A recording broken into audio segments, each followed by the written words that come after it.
역사상 가장 위대한 문학가 중에 한 사람이다라고 꼽히는 이 레오 톨스토이가 지은 사람은 무엇으로 사는가라고 하는 7개의 단편으로 이루어진 소설이 있습니다. 이 소설에서는 하늘에서 추방당한 미하일이라고 하는 천사가 등장을 하는데, 인간 세상으로 잠시 내쫓김을 당하면서 하나님이 그에게 던지는 세 가지 질문에 대한 답을 얻게 되면 다시 천상으로 복귀하게 된다라는 말을 들었습니다. 그 세 가지 질문은 바로 이것입니다. 첫째, 사람의 마음 속에는 무엇이 있는가? 둘째, 사람에게 허락되지 않은 것은 무엇인가? 셋째, 사람은 무엇으로 살아가는가? 어느 날 구두 수선 그리고 구두 제작을 하는 이 구두 장인 시몬이라고 하는 사람이 외투를 사려고 했는데 돈이 모자랐습니다.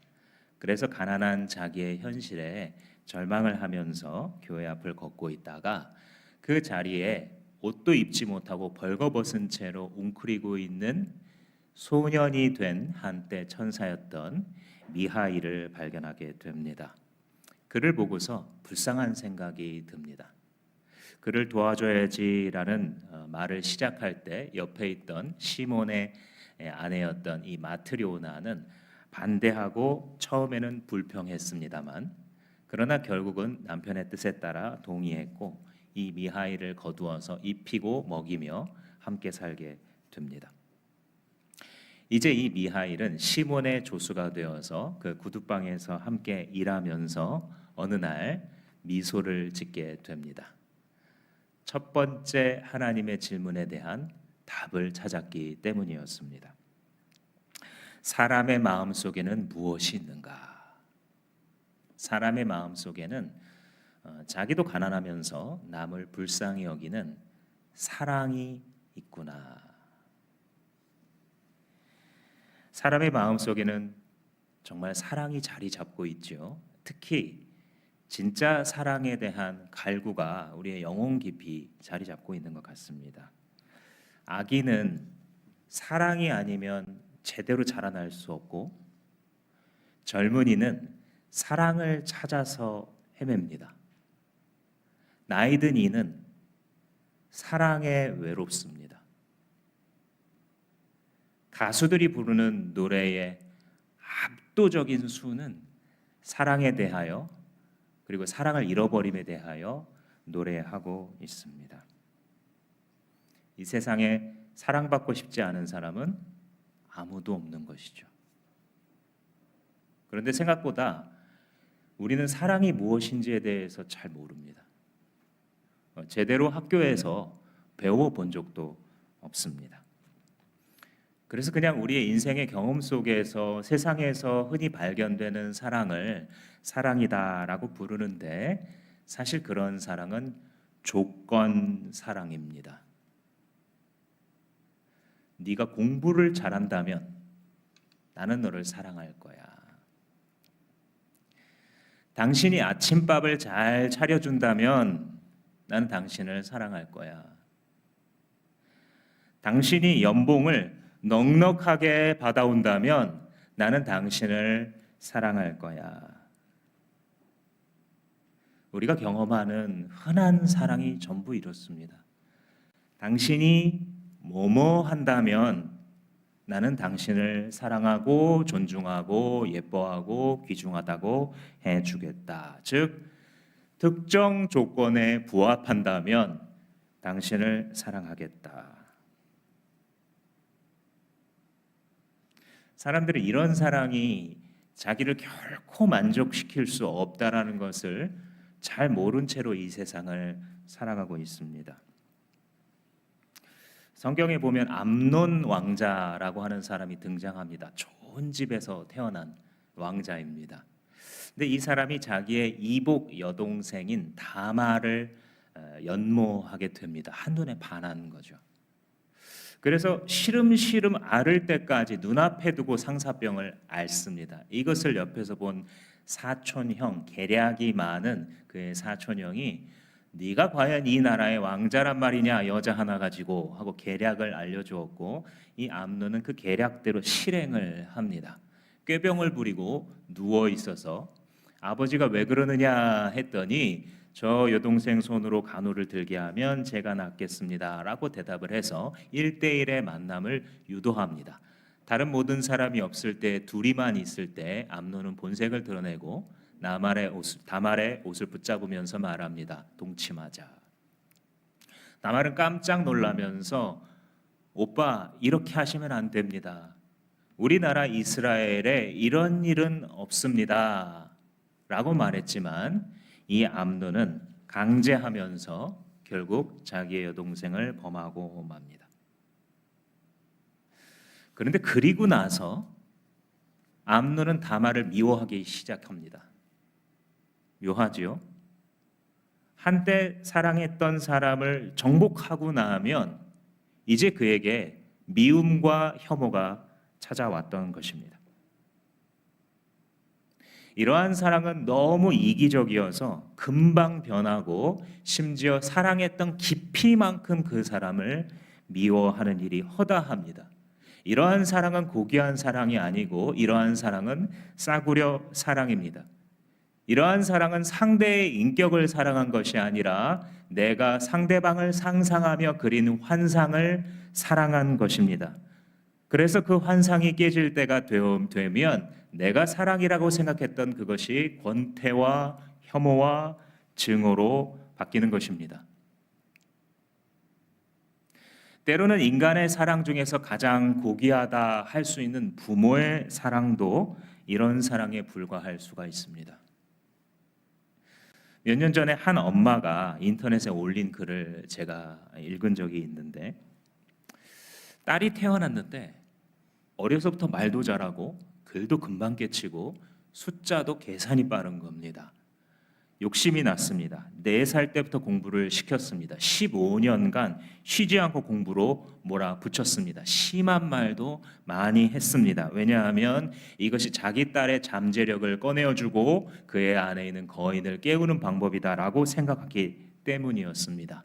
마침내 딸은 고3이 되었고 시험을 치렀고 서울대에 붙었습니다. 엄마는 그 딸을 붙잡고 엉엉 울면서 말했습니다. 딸아, 사랑해. 그동안 고생 많이 했어. 웬일인지 이 딸은 무표정이었고 무반응이었습니다. 합격하자마자 대학을 휴학하고 1년 동안 닥치는 대로 과외를 해서 기천만 원을 만들었습니다. 그리고 그 1년이 다 찼을 때 아빠에게 장문의 카톡을 보냈습니다. 아빠, 나는 대학교를 자퇴할 거예요. 1년 동안 일하면서 내 방 얻을 보증금을 만들었습니다. 그리고 앞으로는 엄마와 연락도 끊고 연도 끊고 살겠습니다. 서울대를 포기하는 내 인생을 생각하면 너무너무 아깝지만 엄마에게 복수하는 방법은 이 방법밖에 없어서 자퇴합니다.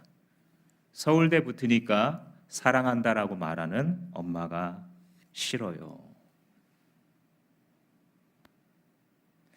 엄마의 사랑이라는 것이 엄마의 기대를 채워주는 그 조건에 달린 사랑임을 깨달았을 때에 제정신으로 살아갈 이유가 없어진 것이죠. 인간들은, 우리 중에 어떤 인간도 이런 조건 사랑에 만족할 수 있는 사람은 없습니다. 그 이상의 사랑에 늘 목마른 거예요. 만일 참된 사랑이 존재한다라는 것을 알 수만 있다면, 그리고 그 사랑을 얻는 방법을 배울 수만 있다면 인생은 크게 달라질 수 있습니다. 톨스토이 이야기로 한번 돌아오겠습니다. 이번에는 시몬의 구두가게에 한 부자가 찾아와서 신발을 주문합니다. 신발이 자꾸 떨어지는 게 싫으니 가장 좋은 가죽으로 아주 튼튼한 오래 신을 수 있는 구두를 하나 만들어 주시오. 잘 만든다고 소문이 난 이 시몬과 미하일이 일하는 이 구두 가게에 주문을 넣고 부자가 돌아갔습니다. 시몬은 늘 하던 대로 미하일에게 이러이러한 구두를 위해서 제단을 하고 한번 만들어 봐라 하고 일을 주었습니다. 그런데 웬일인지 이 미하일은 구두를 만드는 것이 아니라 슬리퍼를 만드는 것이었습니다. 왜냐하면 이 천사였던 미하엘의 눈에는 이 부잣집 아저씨가 죽음에 임박했다라는 것이 보였기 때문이었습니다. 미하엘이 이 슬리퍼를 완성했을 때야 구두를 만들지 않고 엉뚱한 걸 만들었다는 것을 발견한 시몬은 크게 꾸중을 합니다. 아니 자네 이게 도대체 무슨 짓이야? 이 꾸중이 끝나기도 전에 부잣집에서 하인이 와서 급히 전가를 합니다. 이보시오, 구두 말고 덧신으로 바꾸어 제작해 주시오. 사람이 죽은 시체 위에 발에 씌워야 되는 전통에 따라서 슬리퍼 형태의 덧신으로 주문을 바꾸고 돌아간 것이었습니다. 미하일은 두 번째 미소를 지었습니다. 왜냐하면 하나님께서 하신 두 번째 질문에 대한 답을 깨달았기 때문입니다. 사람에게 허락되지 않은 것은 무엇인가?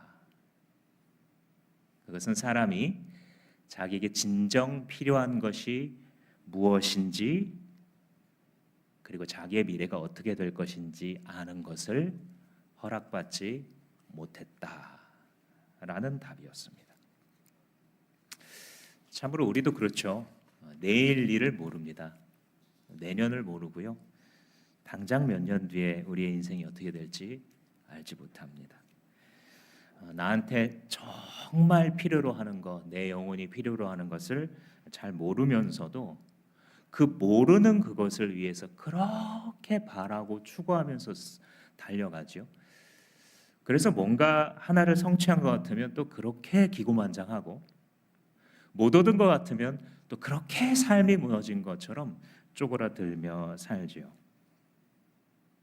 성경 누가복음에 보면 예수님께서 이런 비유를 하신 적이 있어요. 어떤 부자가 밭에서 그해 거둬들인 소출이 엄청나게 많았습니다. 그래서 사업 계획을 세웁니다. 우리 웨어하우스가 부족하구나. 창고를 더 크게 지어서 이것을 집어넣은 다음 그 다음 해에는 더 많이 심고 그 후에는 이런저런 사업으로 발전시켜 나가면서 앞으로 살아가야지. 내 영혼아 잘했다. 너는 이제 앞으로 먹고 마시고 즐기면서 살아가는 인생이 되겠구나. 그때 하나님이 말씀하십니다. 이 어리석은 사람아, 오늘 밤에 내가 네 영혼을 도로 찾으리니 네가 지금까지 쌓아놓은 것이 누구의 소유가 되겠느냐. 성경은 가르쳐 줍니다. 한 번 죽는 것은 사람에게 정해진 것이고 그 후에는 심판이 있을 것이다. 우리가 이 세상에서 죄 짓고 벌함받는 사람 보면 느끼는 감정들이 있죠. 분노와 때로는 좌절. 이 세상에서는 선악간의 심판이 약한 사람들에게는 이루어지는 것 같은데 좀 힘센 사람들에게는 잘 단죄가 되지 않죠. 2025년 말에 이르고 있는 대한민국의 상황이나 100년 전 우리 선조들의 상황이나 별로 다르지 않았습니다. 정의를 이루겠다라고 하는 힘 있는 사람들, 나에게 권력을 가져다 주면 내가 이 세상에 정의를 구현해 주겠다라고 이야기하고 시간이 흐르면 비슷한 세력으로 그냥 끝나죠. 그래서 사실은 인류가 역사상 살아가면서 정말 올바르게 사회가 라고 생각한 적은 한 번도 없습니다. 정의가 구현되었다라고 할 만한 그 순간을 살아가는 사람들은 사실은 없었어요. 그래서 우리 선조들은 그 힘 있는 사람이 잘못하고 죄를 짓고 단죄되지 않을 때 그저 할 수 있는 말이 예라이 천벌받을 양반아 하고 말았던 것이에요. 철학자 칸트가 이런 모순에 대해서 생각하면서 이런 생각을 남긴 적이 있습니다. 인간이라는 존재는 참 모순된 것이 단 한 번도 현실에서 정의가 완전히 구현된 것을 본 적이 없으면서 그들의 마음속 깊은 곳에는 정의가 바로 세워지기를 바라는 정의관념이 영혼 깊이 새겨져 있다. 그러므로 그들이 본 적이 없는 정의 세계에 대한 그들의 강한 염원은 최후의 심판자로서의 신의 존재를 요청한다. 이렇게 말했어요. 선악간에 심판하시는 하나님의 재판이 있다라고 성경에서는 이야기하는데, 심지어 예수님은 어떻게 말씀하시냐면, 너희가 무슨 무익한 말을 하였든지 하나님 앞에서 선악간에 심판받게 될 것이다 라고 말하는 거예요. 그래서 하나님을 떠난 인간은 하나님의 사랑을 받지 못하고 죄에 눌려 결국 심판으로 끝나게 되는 것에 대해 성경이 그렇게도 자주 가르치는 것입니다. 마지막으로 한 번 더 이 톨스토이의 이야기로 돌아가겠습니다. 어느 날 이 시몬의 가게에 이번에는 한 부인이 찾아오는데, 이 부인은 쌍둥이 딸 2명을 키우고 있는 그런 부인이었습니다. 신발을 2켤레를 주문했습니다. 그런데 4쪽이 아니라 3쪽만 만들어 달라고 이야기하는 겁니다. 알고 보니까 이 쌍둥이 중에 둘째는 태어나면서부터 한쪽 발이 불구가 되어서 신발이 필요하지도 않고 맞지 않는 상태였던 것입니다. 미하일이 관심이 생겨서 묻자 부인이 그동안의 사연을 얘기해 주었습니다. 사실 그 2 쌍둥이는 자기의 친딸이 아니었습니다. 이웃집에 살고 있었던 아버지가 아내가 2 쌍둥이를 잉태했을 때 그만 사고로 죽게 된 것이었고, 어머니마저도 이 쌍태아를 출산하는 과정에서 다 낳지 못하고 죽었고, 죽는 과정에서 출산될 때 잘못되어 한 아이가 발이 상하게 된 것이었죠. 이 부인은 자기가 아이들을 어린 나이에 아이를 잃어봤기 때문에 이 2 딸을 거두어서 자기의 친딸처럼 여기고 키우고 있다라고 하는 그런 사연이었습니다. 미하일은 여기서 3번째 미소를 짓습니다. 모든 것을 잃어버리고서도 이 아이들을 지키려고 하는 이 가난한 부인을 보면서 하나님의 3번째 질문, 사람은 무엇으로 사는가에 대한 대답을 얻었기 때문입니다. 사람은 참 사랑으로 사는 것이라는 것을. 지금 이 톨스토이가 지적하고자 하는 이 사랑은 조건 사랑이 아니라 무조건적인 사랑입니다. 조건이 달려 있거나 어떤 것이 부합되거나 무엇 때문에 사랑할 요소가 있어서 그제야 사랑해주는 사랑이 아니라 당신의 어떠함에도 불구하고 사랑해주는 그러한 사랑입니다. 이 사랑을 만나면 세상에서 가장 추하고 가장 비천하고 가장 불행한 사람도 사랑받을 수 있습니다. 이 사랑을 받기 위해서 다른 자격을 갖추지 않아도 괜찮습니다. 더 착해져야 된다거나 더 예뻐져야 된다거나 더 재산을 모으지 않아도 괜찮습니다. 나에게 잘못이 있어도 괜찮고 어두운 과거가 있어도 괜찮고 나쁜 성질이 있어도 괜찮습니다. 그것들에도 불구하고 사랑을 받습니다. 내가 볼 때는 나 자신이 무가치해 보여도 마치 내가 무한한 가치를 가지고 있는 것처럼 사랑받습니다. 이런 사랑이야말로 인간 영혼이 필사적으로 바라고 있는 사랑입니다. 이러한 사랑이 성공과 부보다 당신에게 중요합니다. 이러한 사랑이 인기와 명예와 인정보다 당신의 영혼에 더 중요합니다. 이러한 사랑이 심지어는 당신의 가족과 친구보다도 당신의 영혼에 더 필요합니다. 경험이 있으시죠? 사실은 소중했던 사람과 심하게 다툴 때에 그가 나를 사랑하는 이유가 단지 내가 그에게 쓸모 있었기 때문이었다는 사실을 깨달았을 때 우리의 내면은 안으로부터 무너져 내리지 않겠습니까? 오늘을 살아가는 그렇게도 많은 사람들이 자기의 삶을 비관하는 것이 어찌 보면 너무나 당연한 거 아닙니까? 사람은 무엇으로 사는가? 조건 없는 나를 그대로 사랑해 줄 수 있는 누군가가 있거나 혹은 누군가에게 그러한 사랑을 받게 될 거라는 희망 때문 아닙니까? 우리는 내 곁에 가까이 있는 사람에게 이 사람이 나에게 이런 사랑을 해주겠지라고 기대하지만 실은 그 사람도 자기를 그렇게 사랑해 줄 수 있는 사람을 찾고 있습니다.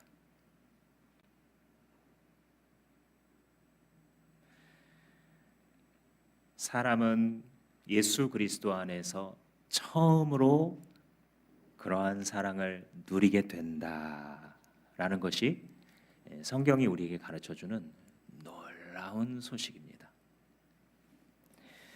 인류가 오랜 세월 동안 갈구했지만 사실은 맛볼 수 없었던, 어디서 이 사랑을 얻어야 되는지 알 수 없었던 그런 사랑. 하나님은 자기 아들 예수를 보내셔서 이 무조건적인 사랑을 세상 앞에 보여주셨습니다. 그의 사랑을 만날 때 인간은 이제 더 이상 사랑에 목마른 상태에서 외로워하지 않아도 되게 되었습니다. 예수님 안에서 인간은 처음으로 완전하게 순수한 사랑을 만나게 됩니다. 이 사랑, 예수님께서 보여주신, 예수님 안에서 하나님이 보여주신 이 사랑은 조건 사랑이 아닙니다. 하나님이 만약에 네가 좋은 사람이 된다면 너를 사랑하겠다라고 하지 않으세요. 만일 네가 옳은 일을 하고 깨끗한 삶을 산다면 그제야 너를 사랑하겠어라고 하지 않으십니다. 아무 조건도 없습니다. 당신의 있는 모습 그대로를 하나님 사랑하시겠다라고 말합니다. 그것은 결코 우리가 하나님에게 쓸모가 있어서가 아닙니다. 아니면 그 사랑을 바꾸기 위해서 그 하나님의 사랑을 받기 위해서 우리가 스스로를 바꿔야 되거나 어떤 자격 조건을 취득해야 되는 것이 아닙니다. 그걸 어떻게 알 수 있냐고요? 예수님이 십자가 위에서 보여주셨기 때문에 압니다. 하나님의 아들이신 예수께서 이 세상 가운데 내려오셔서 사랑을 베풀어 주셨어요. 조건이 없는 사랑과 한없는 선으로 사람들을 대하셨고, 특히 대가를 기대할 수 없는 가난하고 약하고 병들고 멸시받은 사람들에게 자기 자신을 내어주시는 그런 삶을 살아주셨어요. 보답할 수가 없는 사람들, 그리고 보답하지 않는 사람들을 섬기시면서 자기의 목숨이라고 하는 엄청난 값을 치르셨습니다. 그래서 예수님은 살아계시는 동안 늘상 병든 자, 가난한 자, 가족을 잃어버린 자, 무식한 자, 매국노, 죄인, 창녀, 불황자들과 어울린다고 수없이 비난받으셨어요. 그리고 그런 죄인들을 위해서 십자가에 죽으셨고, 죽어가면서도 자기를 죽이는 사람들을 용서하셨습니다. 하나님 아버지여, 저들의 죄를 용서하소서. 저들이 지금 자기가 무슨 일을 하는지도 알지 못합니다. 이 사랑이 어떤 사랑입니까? 서두에 읽었던 요한복음의 말씀처럼 하나님께서 세상을 이처럼 사랑하셔서 외아들 예수 그리스도를 보내주셨으니 이는 그를 믿는 사람마다 멸망하지 않고 영원한 생명, 즉 우리를 창조하신 완벽한 사랑의 하나님과 영원을 지내게 하려 하심이다. 성경이 이야기를 해줍니다. 사랑하는 여러분, 이게 바로 완전한 사랑입니다. 그리스도의 사랑은 어떤 이론이거나 사람들이 머릿속으로만 생각하는 그런 사랑이 아니라 구체적으로 보여준 사랑입니다. 그리스도의 사랑은 2000년 전에 있었던 어느 나라의 에피소드가 아니고 지금도 원하는 자가 누구나 배제되지 아니하고 받을 수 있는 그러한 사랑입니다. 예수님이 죽음에 머물지 않고 다시 살아나셨기 때문에 지금도 당신 곁에 계십니다. 그리고 당신을 조건 없는 사랑으로 사랑하려고 하고 계십니다. 이 사랑을 갈구하는 분은 복잡하지 않습니다. 예수님, 저는 지금 바로 당신의 사랑이 필요합니다. 당신의 존재를 겸손히 인정하고 받아들이기 원합니다. 라고 예수님을 받아들이면 이루어지는 것입니다. 이 조건 없는 사랑이라고 하는 것은 예수 그리스도에게서 우리에게로 옵니다. 왜냐하면 십자가에 죽으셨지만 하나님의 아들이시기 때문에, 즉 신이시기 때문에 다시 살아나신 그 주님께서 지금 여러분들에게 이 초청을 하고 계신 것입니다. 그리고 이미 예수 그리스도의 제자 되었다라고 하는 분들도 매일같이 그리스도께 나아가 이 완전한 사랑을 덧입고 그 조건 없는 사랑으로 이웃들을 바라보는 삶을 살아야 하는 것입니다. 그때 당신이 행복합니다. 왜 인간이 그리스도께 나아가야만, 예수께 나아가야만 그런 사랑을 받을 수 있는가? 그렇지 않으면, 예수에게로 가지 않으면 이런 사랑을 얻을 수 없는가? 안타깝게도 얻을 수 없습니다. 왜냐하면 인간은 모두 불완전한 존재이기 때문에 각자 저마다의 채워지지 않는 필요를 안고 살아가고 있기 때문입니다. 나이가 많든 적든, 현명하든 어리석든, 쌓아둔 재산이 많든 빚만 가득하든 자기 자신만으로는 여전히 부족한 존재이기 때문에 누군가를 통해서 채워져야 되는 존재인 것입니다. 오직 하나님만이 유일하게 스스로 완전하신 분이십니다. 그는 창조주이시고 부족함이 없으신 분입니다. 우리에게 내주고 내주셔도 영원히 다함이 없는 완전하신 분이십니다. 그래서 대가와 되돌려받는 것을 바라지 아니하고 끝없이 우리에게 사랑을 베푸실 수 있는 것입니다. 사실 우리가 그런 사랑을 받을 자격이 있냐 하면 없습니다. 우리는 하나님을 모른다 하고 심지어는 교회를 다닌다 하면서도 자기의 욕심에 이끌려 하나님을 팔고 살아가는 자들이죠. 우리가 자격이 있어서 그런 것은 아니지만 오직 값없이 주시는 선물로 그 완전하고 조건 없는 사랑을 받아 누리게 되는 것입니다. 이 자리에 계신 모든 축복하는 여러분들, 여러분들도 당신에게 주시는 이 영원한 사랑을, 이 조건 없는 사랑을 감사히 받아들이시지 않으시겠습니까? 잠시 기도하시겠습니다.